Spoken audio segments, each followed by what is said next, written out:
Hello everybody, Nicholas Natt, hanging out with the one and only West Post. You're here on the Natt Fitness Q&A. Thank you guys for tuning in. If you have any questions, you guys can connect with any of the social media platforms here, as well as going to www.nattfitness.com. Join my newsletter and feel free to interact and connect with me and West at any time. You guys have questions, we have answers, and so we'd love to be able to hear how we can help you along in your fitness journey, or if you have life questions in general, you're more than welcome to do that as well. We are hanging out Copper Door today, next door to the gym. If you guys haven't made it down, come check out the gym, Rocky Mountain Flex Fitness, and you guys can come and definitely connect with us here at Copper Door. Wes has got his, what do you got today, a latte? I got a vanilla latte. Latte. I get all my espresso beans from this place. Shout out, espresso Absolutely. beans, they do sell them here. You guys, I'm drinking a black tea. Black tea, amazing, just the perfect amount of caffeine, so. Today, we get to actually shout out to some people. Last time we filmed, you were frustrated because we were only doing anonymous people. Now today, people are stepping up to the game. People Absolutely. One quick note about that. If you guys are submitting questions, but you would like them to stay personal, we can definitely keep you anonymous, and that's not going to be a problem at all. But if you don't, then Wes would be happy to give you guys a shout out. So let's shout him out. For today's first question, coming from Facebook, from Drew Schoonmaker. He asks, how do you set your daily macro goals? And he's not really sure where his numbers should be. Okay, Drew Schoonmaker. What up, Drew? Good to hear from Drew. Drew's actually a friend back from quite a ways away. So the question is about how do you set the macro goals? Correct. How do you set your daily macro goals? And he's not really sure where his numbers should be, so helping others as well with maybe a rule of thumb to set their macro goals daily. Got it. Okay, so I think the important thing that you guys need to start from is the top, right? So some people want to gain weight, some people want to lose weight.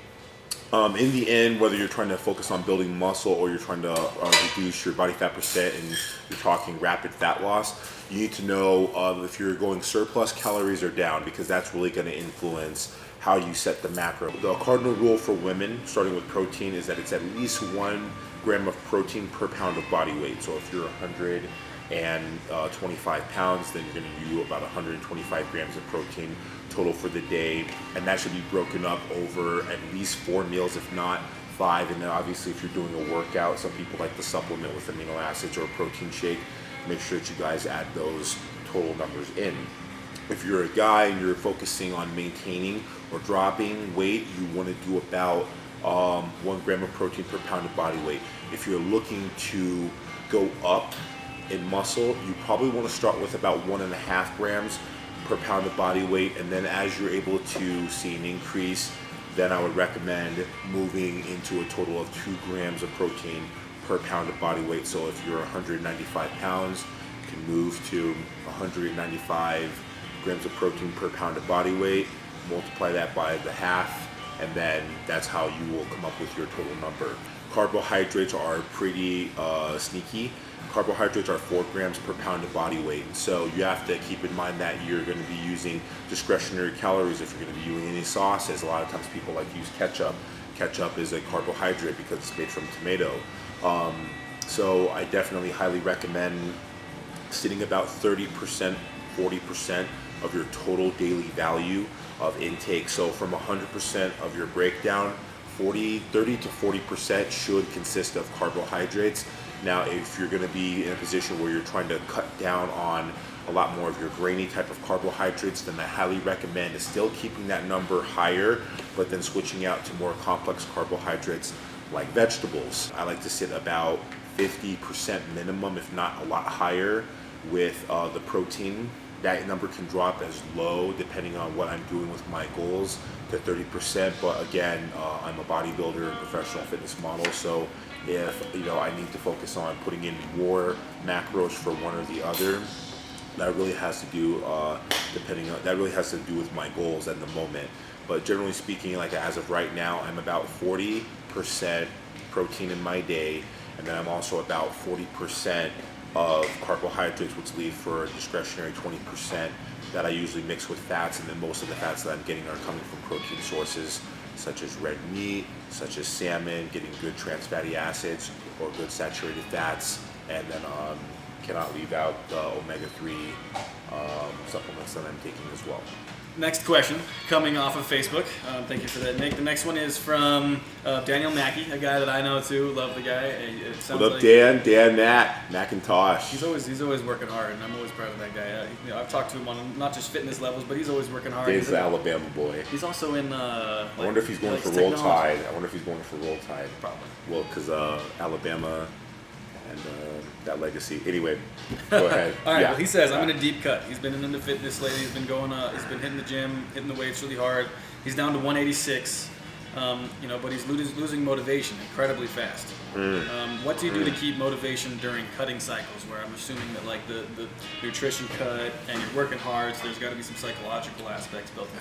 Absolutely. So you pretty much hit it on the head.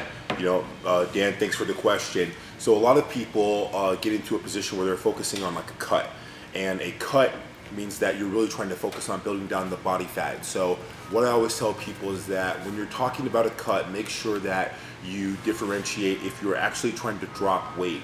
Some people get into a cut because their primary objective is not a weight per se, but it's really about a body fat percent. So I always like to tell people, really know what you're looking at.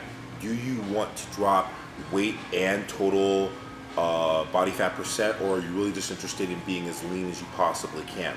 In this case, however, I think that what Daniel is asking is how do you keep the motivation? The reason I gave that breakdown is because when you're dropping body fat, technically for a while, what you'll see is that you're actually going to start feeling really good. Your endorphins are going to be kicking a lot higher. For those of you who don't know what endorphins are neurotransmitters, which are basically the chemicals that your brain uses to interact with the body, and those skyrocket throughout the day. And the reason that happens is because you're putting yourself in a very vulnerable position through the consistent exercise. So the thing that I would say is make sure that you're getting adequate sleep. A lot of people find themselves really shooting themselves in the foot because they're not getting good sleep. The second thing that I would highly recommend is that you definitely are making sure that you're keeping your protein levels high. You need to go in there and protect the muscles and try to keep your body as anabolic as possible. And so when you're cutting, you're going to probably be losing some muscle. You just want that favorable ratio to be fat more than the actual lean tissue or the skeletal muscle tissue. And so what you're going to want to make sure you're doing, again, this is all science, is make sure that your protein levels are high, that you might be supplementing with some branched chain amino acids or some glutamine, things like that. And then making sure that, again, you're moderating your workouts and you're mediating yourself. Your body's going to be your ultimate tool, and if you're going in, you're finding yourself losing motivation. Maybe it was high earlier in the week, and by Wednesday or later in the week it's dropping a little bit. That might be a key that you need to make sure you're resting, or you're actually doing some extra incentives such as active muscle recovery or active recovery. I will get maybe a massage at least once every 2 weeks, if not every week. I definitely focus on icing down not just my joints but my tissue. And again, I also am a firm believer of a lot of heat therapy in the muscle. You guys, the important thing and why I do that is because that helps push down inflammation. I can go into a lot more detail, but that's actually going to make you feel better and have more blood flow, which is going to allow for those endorphins to get into the bloodstream. Nice. Great question, Mackie. We are going to move on to the next question. This is from Sulika Bolaños. Might have butchered that a little bit. I apologize for that one. She's asking what the best butt workout that is easy on the knees is. She can't do squats anymore, so she's trying to still shape things up. I'm trying to still cut areas, but she can't put as much stress on her knees. Right. So a lot of you might be in this position. By the way, great job at the fashion show. She'll know exactly what that means. So, but for isolating the booty, the butt, right? For you ladies out there, gents too, but especially the ladies out there, you want to focus on sculpting and manicuring the glutes. There's a few exercises. My favorite is using a barbell and focusing on a hip extension. And so really what happens is you roll the bar over your hips and you're using the giant plates. You might have seen that. We've done it on the Smith machine before, and you're focusing on tension is sitting right over the pelvis, and you're actually squeezing and extending the hips up. This is an excellent dynamite exercise for adding some good weight and really adding some good muscle tissue and firming up the glutes. It's also going to help lift the butt. If you want more of a sculpture that's going to help create more roundness, I definitely recommend a glute kicker. Some people have done these where they're in a bent over position and they're actually using the heel to kick. Others have used the exercise where you're standing and you're kicking back with the hamstring. There's a pressure on the hamstring, which is activating and causing the glute to interact. I highly recommend that as well. There's also a cable extensor.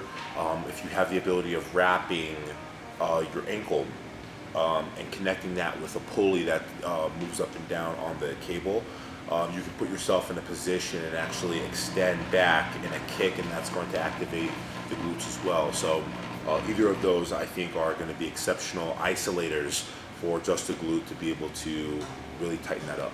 Let's move on to the last one from Tyrone Williams. Tyron Williams. Got some friends reaching out. I like it.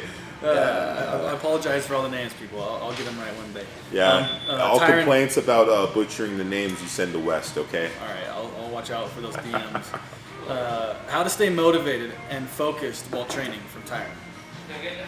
How to stay focused and motivated during training. So, 6 minutes. The important thing that I always tell people is they always say, do you have bad days when you train? And the reality is, yeah. Mostly not from training. I'm actually really excited about training, but this is my life. What I always tell people, and again, Tyron, you can take this, is connect with the goal. If you're going to go in, you're going to train to be healthy. Why is being healthy important, or whatever that objective, right? So try to chunk it down and have the short-term focus, which is maybe the objective for the day or for the week, and then think about what is the macro goal, maybe at the end of a quarter, or at the end of the year, or maybe at the end of a feat, whatever that might be. And then the second thing that I would say is get into a program, getting plugged into a system. A lot of times people get into a workout regime and they just sort of go to the gym to do whatever they feel they should do for that day. They don't really have a goal that they're moving towards, or a system that's telling them, get outside of your comfort zone. I like classes. If you're in a position where you're bored, try to throw in some unconventional things. Active recovery is an excellent way.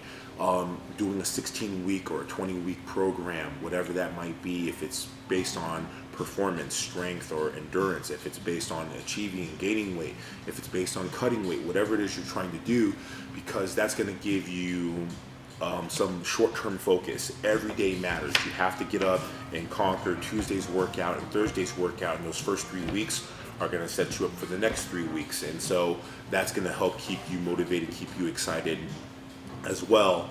And I highly recommend that. Nice. Well, and that's all for today.